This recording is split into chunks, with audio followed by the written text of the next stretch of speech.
سلام۔ بسم اللہ الرحمن الرحیم۔ السلام علیکم ناظرین، میں ہوں آپ کا میزبان سید سلمان گل۔ آپ دیکھ رہے ہیں ARYQ TV پر پروگرام مدینے سے کربل تک، جو کہ ایک سیریز ہم نے آپ کے لیے تیار کی ہے محرم الحرام کے پیش نظر امام عالی مقام امام حسین رضی اللہ تعالیٰ عنہ کے سفر کربلا کے حوالے سے، یا سفر حسین کا نام دے دیجئے۔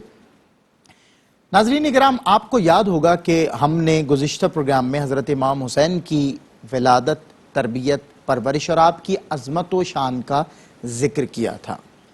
آج اسی سلسلے کو جاری رکھتے ہوئے آپ کی عظمت کا ایک اور پہلو میرے سامنے ہے، اس پر انشاءاللہ گفتگو کریں گے۔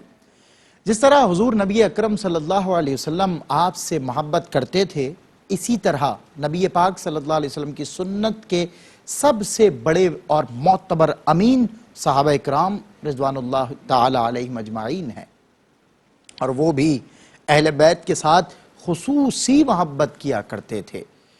حضرت ابوبکر صدیق رضی اللہ تعالیٰ عنہ دور خلافت اگرچہ بہت طویل نہ تھا، مگر آپ جب حیات رہے اہل بیت کے ساتھ اپنی محبت کا برملا اظہار فرماتے رہے۔ بعض روایات میں تو یہاں تک آیا ہے کہ آپ لوگوں کو بھی تاکید و تلقین کیا کرتے تھے کہ ان کی عزت اور خدمت کیا کرو۔ حضرت امام حسین رضی اللہ تعالیٰ عنہ بھی ان سے جا کر اکثر رہنمائی حاصل کرتے تھے۔ مصنف معاصر الآثار یہ روایت نقل کرتے ہیں کہ ایک بار حضرت ابوبکر صدیق رضی اللہ تعالیٰ عنہ نے امام حسین سے فرمایا کہ حسین، تم مجھے جان سے زیادہ عزیز ہو، اس لیے کہ تم میرے آقا کے نواسے اور میرے پیارے دوست علی مرتضیٰ رضی اللہ تعالیٰ عنہ کے فرزند اور خاتون جنت حضرت فاطمہ زہرا سلام اللہ علیہا کے نور نظر ہو۔ تمہیں جس چیز کی ضرورت ہو مجھ سے طلب کرو، یا پھر اپنی نانی عائشہ رضی اللہ تعالیٰ عنہ کو بتا دیا کرو۔ لے کے جائے گی جناح میں پاک نسبت آپ کی، لے کے جائے گی جناح میں پاک نسبت آپ کی، کہہ رہی ہے خود غلاموں سے یہ جنت آپ کی۔ علامہ جلال الدین سیوطی رحمت اللہ تعالیٰ علیہ اپنی کتاب تاریخ الخلفاء میں تحریر کرتے ہیں کہ حضرت حسین رضی اللہ تعالیٰ عنہ دربار میں جب جاتے تو حضرت صدیق اکبر ہمیشہ اٹھ کر ان کو سینے سے لگا لیتے اور ان کے ماتھے پر بوسہ بھی دیا کرتے تھے۔ الغرض یہ کہ عہد صدیقی میں حضرت امام حسین رضی اللہ تعالیٰ عنہ نہایت خوش و خرم رہے اور حضرت ابوبکر صدیق سے بہت کچھ سیکھتے رہے۔ اگرچہ کہ امام حسین ابھی کم سن تھے، لیکن صحبت صدیقی سے ان کی شخصیت میں مزید نکھار اور انوار پیدا ہوئے۔ حضرت عمر فاروق اعظم رضی اللہ تعالیٰ عنہ بھی اہل بیت کے بہت زیادہ قدردان اور مرتبہ شناس تھے۔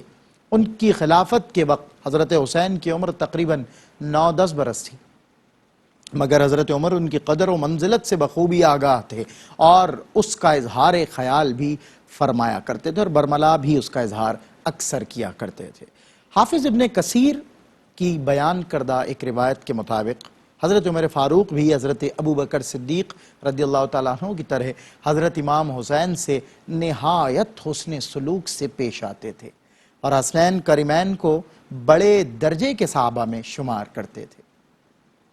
اچھا، اسی طرح حضرت عمر رضی اللہ تعالیٰ عنہ نے ان دونوں کا وظیفہ 5000 مقرر کیا تھا، جو اصحاب بدر کے برابر تھا، جبکہ اپنے بیٹے حضرت عبداللہ بن عمر کو صرف 1000 ہی عنایت کرتے تھے۔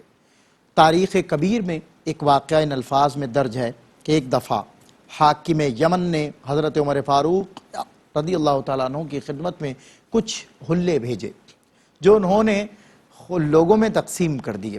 اتنے میں حضرت امام حسین تشریف لے آئے۔ حضرت عمر کے چہرے کا رنگ بدل گیا۔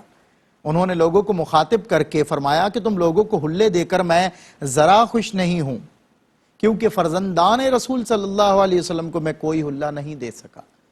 دراصل یہ حلے ان کی شان کے لائق ہی نہ تھے۔ اس کے بعد حضرت عمر رضی اللہ تعالیٰ عنہ نے حاکم یمن کو لکھا کہ اعلیٰ قسم کے 2 حلے جلد از جلد بھیج دو۔ حاکم یمن نے فوراً آپ کے حکم کی تعمیل کی اور 2 حلے بھیج دیے۔ حضرت عمر رضی اللہ تعالیٰ عنہ نے حضرت حسن اور حضرت حسین کو وہ حلے پہنا کر اپنا دل ٹھنڈا کیا اور اللہ کا شکر ادا کیا۔ یہاں بھی سجتی ہے محفل قرون اولا، یہاں بھی سجتی ہے محفل قرون اولا، یہاں بھی سجتی ہے محفل قرون اولا، دل و نظر پہ کبھی اوڑیے حسین کا ذکر۔ حضرت امام حسین رضی اللہ تعالیٰ عنہ بہادری اور دلیری میں اپنی مثال آپ تھے۔ آپ نے بہت سی جنگوں میں بہادری اور مردانگی کے جوہر دکھائے۔ طبری نے اپنی تاریخ میں تحریر کیا ہے کہ حضرت امام حسین رضی اللہ تعالیٰ عنہ نے حضرت عثمان کے دور خلافت میں طبرستان کی جنگ میں حصہ لیا تھا۔ یہ جنگ 30 ہجری کو ہوئی تھی۔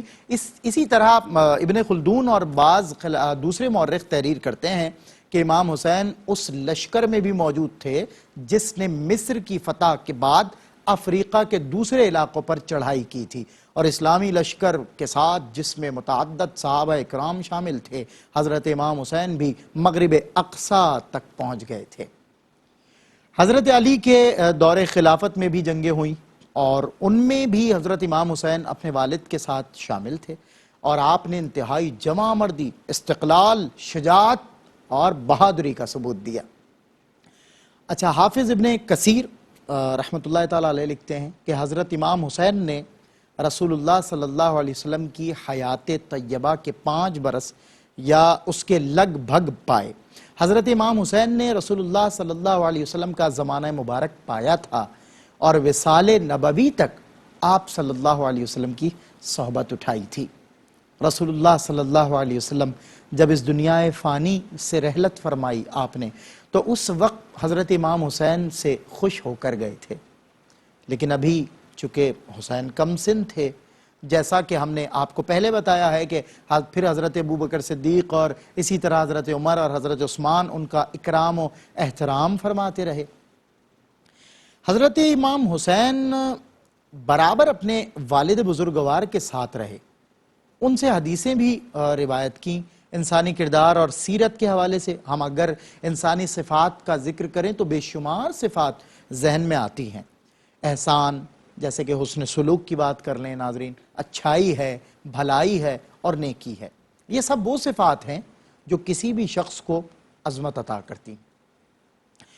اچھا، حسن عمل انسانی کردار کو خوبصورت بناتا ہے، انکساری اور عاجزی انسان کو بلند مراتب پر فائز کرتے ہیں، برداشت، حلم اور درگزر کے ذریعے انسان کو طاقت ملتی ہے، وہ طاقتور بنتا ہے۔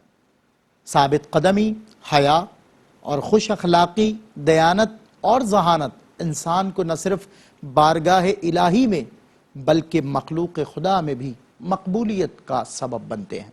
سخاوت انسان کو امارت کے منصب پر لے جاتی ہے، شکر انسان کو بندگی کے رموز سکھاتا ہے۔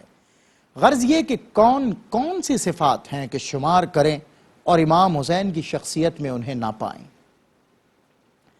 شجاعت ناز کرتی ہے، جلالت ناز کرتی ہے، وہ سلطان زماں ہیں ان پہ شوکت ناز کرتی ہے۔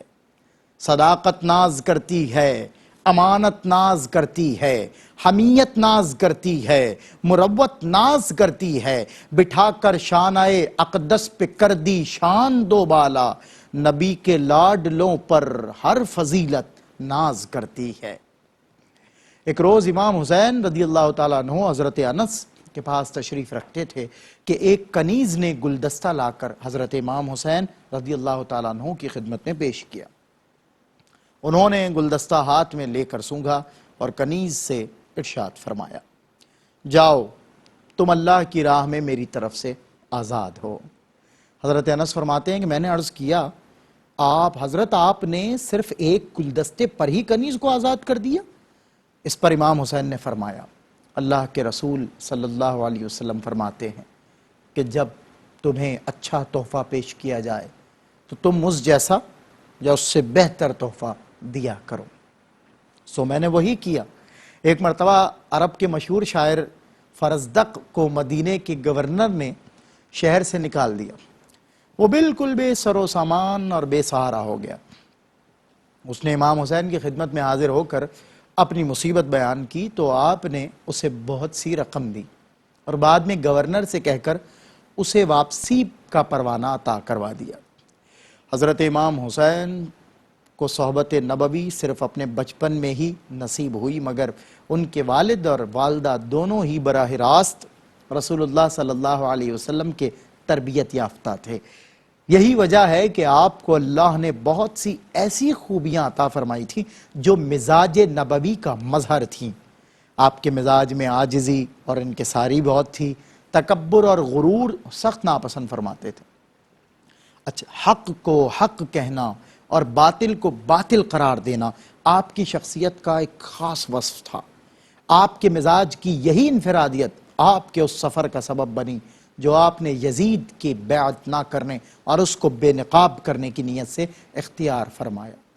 آپ کی نسبت کا تقاضا بھی یہی تھا، آپ کی تربیت کا تقاضا بھی یہی تھا، اور آپ کے مقام و منصب کا تقاضا بھی یہی تھا کہ آپ زندگی کے ہر موڑ پر حق کو اختیار کریں اور باطل کا انکار کریں۔ لہٰذا یہ ممکن ہی نہیں تھا کہ جس کی رگوں میں علی کا خون دوڑتا ہو، جس کی سانسوں میں نبی کی خوشبو مہکتی ہو، جس ہستی سے صحابہ اکرام عقیدت و محبت رکھتے ہوں، وہ ہستی اس یزید کے ہاتھوں پر بیعت کر لے جو تقوی و پرہیزگاری، اخلاص و للہیت اور حق سے کوسوں دور ہو۔ اے دل بگیر دامن سلطان اولیاء، اے دل بگیر دامن سلطان اولیاء، یعنی حسین ابن علی جان اولیاء۔ حسین درد کو، دل کو، دعا کو کہتے ہیں، حسین اصل میں دین خدا کو کہتے ہیں۔ ناظرین، ہمارے ساتھ رہیے گا، انشاءاللہ ہم اپنے آئندہ پروگرام میں اس سفر کی تفصیل بیان کرنے کا شرف حاصل کریں گے۔ تب تک کے لیے اپنے میزبان سید سلمان گل کو پروگرام مدینے سے کربل تک سے اجازت دیجیے۔ انشاءاللہ کل پھر ہم اور آپ یکجا ہوں گے، ذکر حسین ہوگا اور سفر حسین ہوگا۔ السلام علیکم ورحمۃ اللہ وبرکاتہ۔